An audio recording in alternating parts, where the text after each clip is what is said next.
Good morning everyone. आज हम revision 3rd करवाएंगे, ठीक है, जिसमें आपको चैप्टर के कुछ महत्वपूर्ण पैराग्राफ जो पेपर में आपके आ सकते हैं उनका रिवाइज करवाएंगे, ठीक है। वो दोहरान कार्य में लेंगे जो पैराग्राफ आपके हिंदी अनुवाद के रूप में पेपर में आ सकते हैं। पेपर में एक क्वेश्चन आता है, निम्नलिखित गद्यांश की हिंदी अनुवाद कीजिए। क्वेश्चन क्या होता है? पेपर में क्वेश्चन आ सकता है, निम्नलिखित गद्यांश की हिंदी अनुवाद कीजिए। ये हिंदी में आता है ऐसे, संस्कृत में आता है अध्योलिखित गद्यांश से हिंदी अनुवादनम कुरुतः, यानी कि जो नीचे गद्यांश लिखा गया है उसकी आपको हिंदी अनुवाद करनी है। जैसा कि आप जानते हैं ये थर्ड लेसन ईश्वर यत् करोति शोभनम एव करोति, यानी कि ईश्वर जो करता है अच्छा ही करता है। ये कहानी है और इसमें से बहुत सारे महत्वपूर्ण पैराग्राफ हैं। जैसे फर्स्ट पैराग्राफ आपके पेपर में आ सकता है। चलिए हम इसको शुरू करते हैं पढ़ना, ठीक है। एकस्मिन् नगरे एकः नृपः शासनं करोति स्म। एकस्मिन् यानी कि एक, नगरे यानी कि नगर में, एकः नृपः यानी कि एक राजा, शासनं करोति स्म शासन करता था। एक नगर में एक राजा शासन करता था। तस्य एकः अमात्यः आसीत्, उसका एक मंत्री था। तस्य यानी कि उसका, एक है यानी कि एक, अमात्य यानी कि मंत्री, आसीत यानी कि था, उसका एक मंत्री था।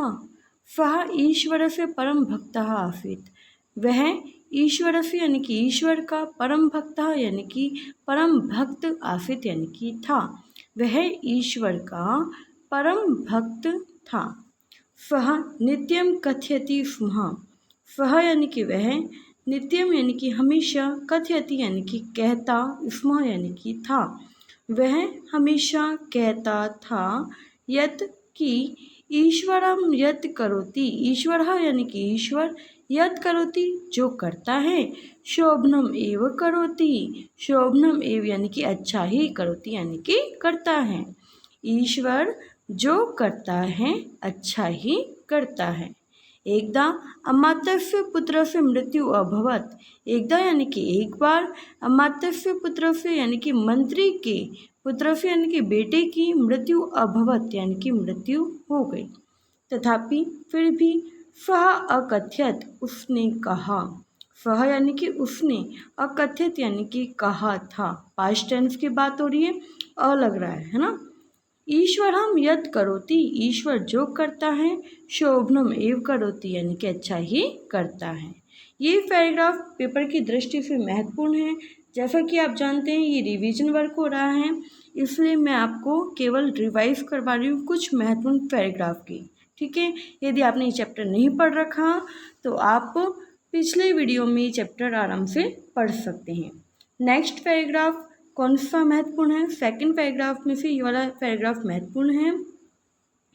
कालांतरण यानी कि समय के बाद, कुछ समय के बाद, यदा नृपस्य यानी कि जब, नृपस्य यानी कि राजा की, पीड़ा शांता अभवत यानी कि पीड़ा शांत हुई, तदा तब, सः अमात्यस्य अवदत्, तदा यानी कि तब, सः यानी कि वह, अमात्यस्य यानी कि मंत्री से, अवदत् यानी कि बोलते हैं, भो अमात्य हे मंत्री, तव पुत्रः मृतः, तुम्हारा पुत्र मृतः यानी कि मर गया, मम उंगली च छिन्ना, मम यानी कि मेरी, उंगली यानी कि उंगली भी, छिन्ना यानी कि कट गई या छिल गई, मेरी उंगली भी छिल गई, अत्र यानी कि यहाँ पर, ईश्वरः किम शोभनम अकरोत्, ईश्वरः यानी कि भगवान ने, किम यानी कि क्या, शोभनम यानी कि अच्छा, अकरोत् यानी कि किया, यहाँ ईश्वर ने क्या अच्छा किया। अब राजा किससे पूछ रहे हैं? मंत्री से पूछ रहे हैं। जब उनका गुस्सा शांत हो गया तब उन्होंने मंत्री को बुलाया और पूछा कि भाई तुम्हारा बेटा मर चुका और मेरी उंगली कट गई, इसमें ईश्वर क्या अच्छा करता है?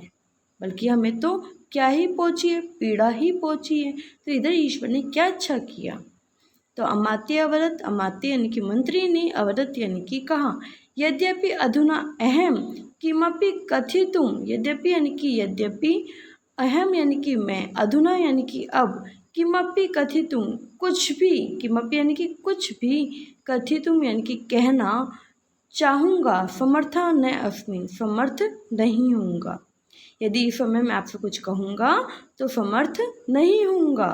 तथापि फिर भी कालांतरणम यानी कि समय के अनुसार, आवाम यानी कि हम दोनों, आवाम यानी कि हम दोनों कौन, राजा और मंत्री, अवगमिष्यामः यानी कि जान जाएंगे। तो पेपर की दृष्टि से यहाँ से लेकर के यहाँ तक का पैराग्राफ महत्वपूर्ण है, आप ध्यान से देख लीजिएगा और पढ़ लीजिएगा। अगला नेक्स्ट पैराग्राफ है, एकदा नृपः सचिवेन, एकदा यानी कि एक बार, नृपः यानी कि राजा ने, सचिवेन यानी कि मंत्री के, सह यानी कि साथ, आखेटाया अगच्छत यानी कि शिकार के लिए, अगच्छत यानी कि गए। एक बार राजा मंत्री के साथ शिकार के लिए गए, तत्र वहाँ पर, वने यानी कि जंगल में, सह एव यानी कि अचानक ही, कश्चन दस्युः कुछ डाकू, आगच्छत यानी कि आ गए। वहाँ जंगल में अचानक ही कुछ डाकू आ गए। ते तव उभौ गृहीत्वा, ते यानी कि वे, तव यानी कि उन दोनों, उभौ यानी कि दोनों को ही, उन दोनों को ही, गृहीत्वा यानी कि पकड़कर, देशु राजस्य यानी कि डाकू राजा की, समीपम यानी कि पास, अन्यन यानी कि ले गए।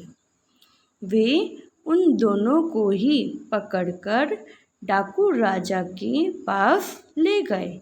तत्र देवी बलि कार्यम सजनम आसीत, तत्र यानी कि वहाँ पर देवी बलि यानी कि देवी की बलि का, कार्यम यानी कि कार्य, सजनम यानी कि तैयारी, आफित यानी कि थी, वहाँ देवी के बलि की कार्य की तैयारी थी। यानी कि जो डाकू राजा था वो क्या कर रहा था, डाकू राजा किसी एक की बलि देने वाला था। किसको, देवी को। ओके। देवसुराज अमात्य से अपृछत, देवसुराज यानी कि डाकू ने, अमात्य से यानी कि मंत्री से, अपृछत यानी कि पूछा। डाकू राजा ने मंत्री से पूछा, अस्ति तव पुत्रः, अस्ति यानी कि है, तव यानी कि तुम्हारा, पुत्र यानी कि बेटा, तुम्हारा बेटा है। अमात्य अवदत्, आसीत था, परम सह मृतः, सह यानी कि वह, मृतः यानी कि मर गया, लेकिन वह मर गया। मंत्री ने क्या कहा, मंत्री ने कहा था लेकिन वह मर गया। अधुना न अस्ति, अधुना यानी कि अब, न यानी कि नहीं, अस्ति यानी कि है, लेकिन अब नहीं है। सह भृत्यान अकथयत, सह यानी कि उसने, भृत्यान यानी कि सेवकों से, अकथित यानी कि कहा, किसने कहा, डाकू राजा ने अपने बाकी के डाकुओं से कहा, अकथित यानी कि कहा, मूर्खो, हे मूर्खो, अस्माकम देवी, अस्माकम यानी कि हमारी देवी, पुत्रहीनस्य यानी कि पुत्रहीन की, बलिम न वांछति यानी कि बलि नहीं चाहती। ठीक है, क्या कह रहे हैं कि अरे मूर्खो, हमारी देवी पुत्रहीन की बलि नहीं चाहती। त्रही एनम त्रज्य, तो इसे छोड़ दो। ठीक है, यहाँ तक का पैराग्राफ पेपर की दृष्टि से महत्वपूर्ण है, आप लोग अच्छे से रीडिंग कीजिएगा। ओके, तो थर्ड लेसन में से आपको 3 पैराग्राफ बताएं, आप लोग अच्छे से रीडिंग करेंगे, और अगर आपको बाकी के पैराग्राफ पे अच्छे से पढ़ने हैं तो आप लास्ट वीडियो को देख सकते हैं। अब हम द्वितीय पाठ जल संरक्षण के महत्वपूर्ण पैराग्राफ की चर्चा कर सकते हैं। जैसा कि आप जानते हैं, जल संरक्षण यानी कि जल की सुरक्षा, पानी का आपको मैंने लास्ट वीडियो में महत्व बताया था। पानी के बिना हम जीवित नहीं रह सकते, पानी के बिना कृषि नहीं हो सकती, खाद्यान्न फसलें नहीं उगाई जा सकती। ठीक है, तो पानी 5 तत्वों में सबसे महत्वपूर्ण है। जैसे 5 तत्व है ना, कौन कौन से, अग्नि, वायु, आकाश, जल एंड पृथ्वी। तो पानी है ना, पानी वो भी हमारे लिए महत्वपूर्ण है, हमारे जीवन का आधार है। तो आज इसी पानी के बारे में कुछ एक विशेष पैराग्राफ है, इसमें वो हम पढ़ लेते हैं। ठीक है, जैसा कि आपको पता है एक नाट्यांश का चैप्टर है, इसमें से आपको क्वेश्चन मिल सकते हैं कि अद्योलिखित नाट्यांश हिंदी अनुवादनम कुरुतः, यानी कि जो नीचे लिखे गए पैराग्राफ हैं उसके आपको हिंदी अनुवाद करनी है। तो रोहन अपने शिक्षक से, अपने टीचर से पूछ रहा है कि नदी के जल का क्या महत्व है। तो यहाँ से हम देख लेंगे। रोहन कहता है, हे गुरुवर नदीनाम जलस्य किम महत्वम। नदीनाम यानी कि नदियों की, जलस्य यानी कि पानी का, किम महत्वम यानी कि क्या महत्व है। शिक्षक कहता है, नदीनाम जलस्य पवित्रम, नदियों का जल पवित्र होता है। अब टीचर एक बता रहे हैं, समझा रहे हैं रोहन को और बाकी सब बच्चों को कि जो नदियों का पानी होता है वो कैसा होता है, पवित्रम यानी कि पवित्र होता है, आरोग्यवर्धकम यानी कि स्वास्थ्यप्रद होता है, च मतलब और शांतिप्रदम यानी कि शांति देने वाला, भवती यानी कि होता है। नदियों का जल पवित्र, स्वास्थ्यप्रद और शांति देने वाला होता है। जीवा अपि इदम जलम पीत्वा जीवन्ति। जीवा यानी कि जीव, अपि यानी कि भी, जीव भी, इदम जलम यानी कि इस जल को, पीत्वा यानी कि पीकर, जीवन्ति यानी कि जीवन जीते हैं, जिंदा रहते हैं। जीव भी इस जल को पीकर जिंदा रहते हैं। नदीनां तटे प्रमुखानि नगराणि सन्ति। नदियों की तटे यानी कि किनारे, प्रमुखानि यानी कि प्रमुख, नगराणि यानी कि नगर, सन्ति यानी कि हैं। नदियों के तट पर प्रमुख नगर हैं। यत्र जहाँ पर बृहव जनाः निवसन्ति। बृहव यानी कि बहुत से, जनाः यानी कि लोग, निवसन्ति यानी कि रहते हैं, जहाँ बहुत से लोग रहते हैं। नदीनां जले पुष्यन्ति। नदियों का जलेन यानी कि पानी, पुष्यन्ति यानी कि पोषण देने वाला, च मतलब और होता है। और नदियों का पानी पोषण करने वाला होता है। परंतु लेकिन अद्वितीय वयम, अद्वितीय यानी कि आजकल, वयम यानी कि हम सभी, अस्य अमूल्य जलस्य, अस्य यानी कि इस, अमूल्य जलस्य यानी कि अमूल्य जल का, सम्मानम न कुर्मः, सम्मानम यानी कि सम्मान, न यानी कि नहीं, कुर्मः यानी कि कर रहे हैं। लेकिन आज हम सभी इस अमूल्य जल का सम्मान नहीं कर रहे हैं। ठीक है। जनाः जलेषु, जनाः यानी कि लोग, जलेषु यानी कि जल के अंदर, अवकर्णम क्षिपन्ति। अवकर्णम यानी कि कचरा, अवकर्णम यानी कि कचरा, क्षिपन्ति यानी कि फेंक देते हैं।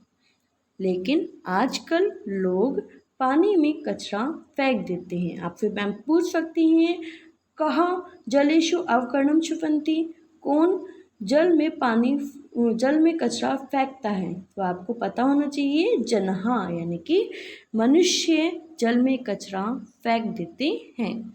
वस्त्राणि क्षाल्यन्ति। वस्त्राणि यानी कि कपड़ों को, क्षाल्यन्ति यानी कि धोते हैं, कपड़ों को धोते हैं।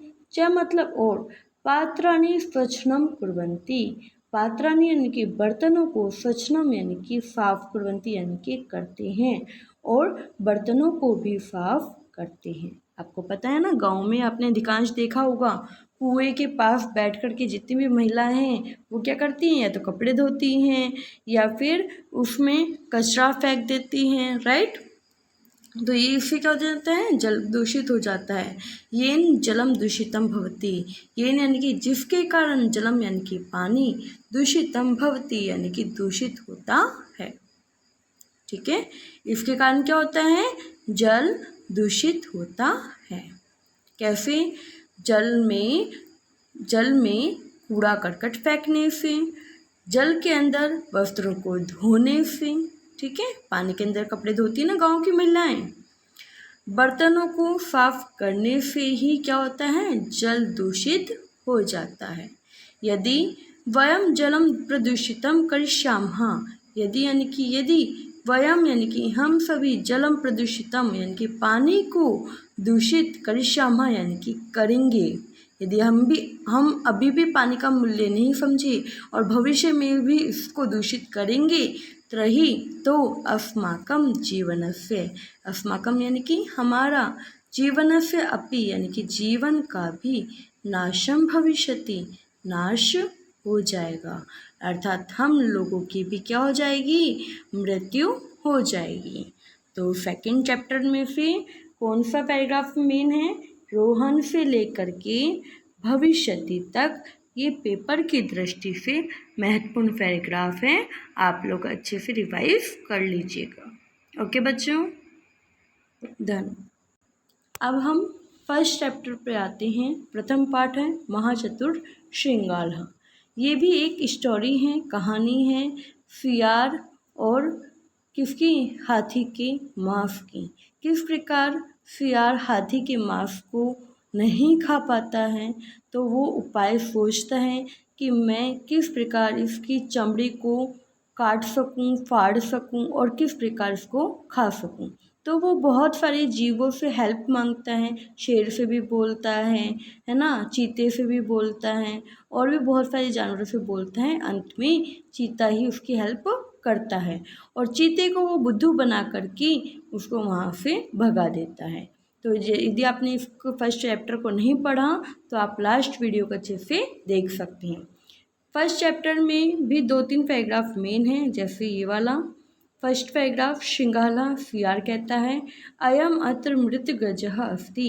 अयम यानी कि यहाँ पर, अयम यानी कि यह, अत्र यानी कि यहाँ पर यह मरा हुआ, मृतः यानी कि मरा हुआ, गजः अस्ति यानी कि हाथी है।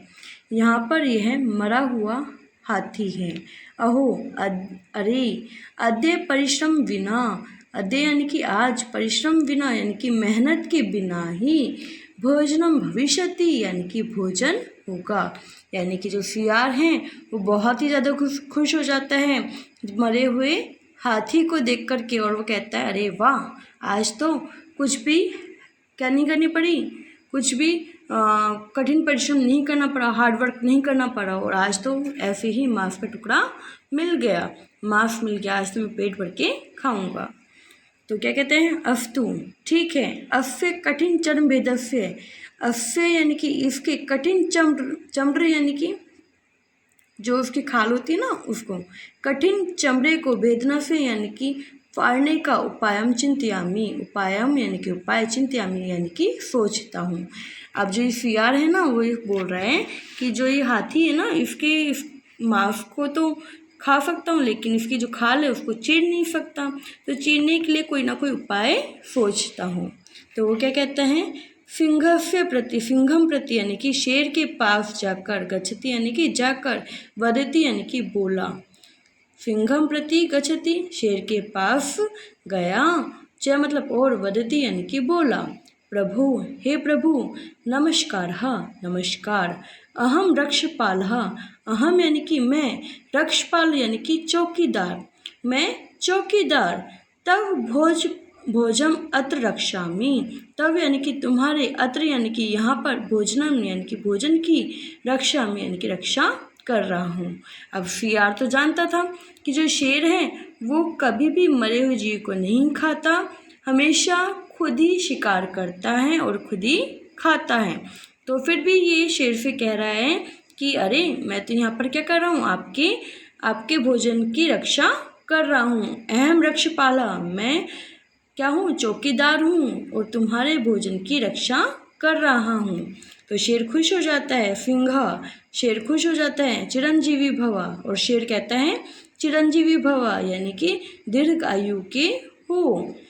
अहम अन्येन हंतम, अन्येन यानी कि दूसरों के द्वारा, हतम यानी कि मारा हुआ, अहम यानी कि मैं दूसरों के द्वारा मारे गए हुए जंतु यानी कि जानवर को, कदापि न खादामी, कदापि यानी कि कभी भी, न खादामी यानी कि नहीं खाता हूँ, इदम तव एव भोजनम भवतु, इदम यानी कि यह, तव एव यानी कि तुम्हारा ही, भोजनम भवतु यानी कि भोजन होगा। और ये कह करके शेर वहाँ से चला जाता है, सिंह गच्छति, और शेर वहाँ से चला जाता है। ठीक है, फर्स्ट पैराग्राफ इसका पेपर की दृष्टि से महत्वपूर्ण है। आप सभी बच्चे इसका रिवाइज कीजिएगा और अच्छे से लर्न कीजिएगा। एंड लास्ट पैराग्राफ देखो, श्रृंगाला सियार मन से यानी कि मन में सोचता है, आहा अरे अधुना सिंह से सोच्यामी, अब शेर के आने की सूचना देता हूँ। जब चीते ने उसका मांस जो चमड़ा है वो फाड़ दिया था, तब अब सियार सोच रहा है कि इसके खाने से पहले ही, चीते के खाने से पहले ही मैं इसको यहाँ से भगा देता हूँ। तो श्रृंगाला यानी कि सियार मन से यानी कि मन में ही सोच रहा है, आहा अरे अधुना सिंह से सूच्यामी, अब शेर के आने की, सूच्यामी यानी कि सूचना देता हूँ। पहले मन में सोच रहा था, अब सामने बोल रहा है, प्रत्यक्षम यानी कि सामने से, भागिन्ये हे मामा ईशा सिंह आगच्छति यानी कि हे भागिने यानी कि हे भांजी यह शेर आ गया है। भयभीत चित्रकः यानी कि डरा हुआ, चित्रकः यानी कि चीता, अपसरितः यानी कि भाग जाता है, च मतलब और, श्रृंगालः यानी कि सियार, निश्चितः यानी कि निश्चित होकर के, गज माशनम यानी कि गज के मांस का, भक्ष्यति यानी कि भक्षण करता है। और डर के कारण जो चीता होता है वो वहाँ से भाग जाता है और सियार निश्चित होकर के हाथी के मांस को भक्षति यानी कि खाता है।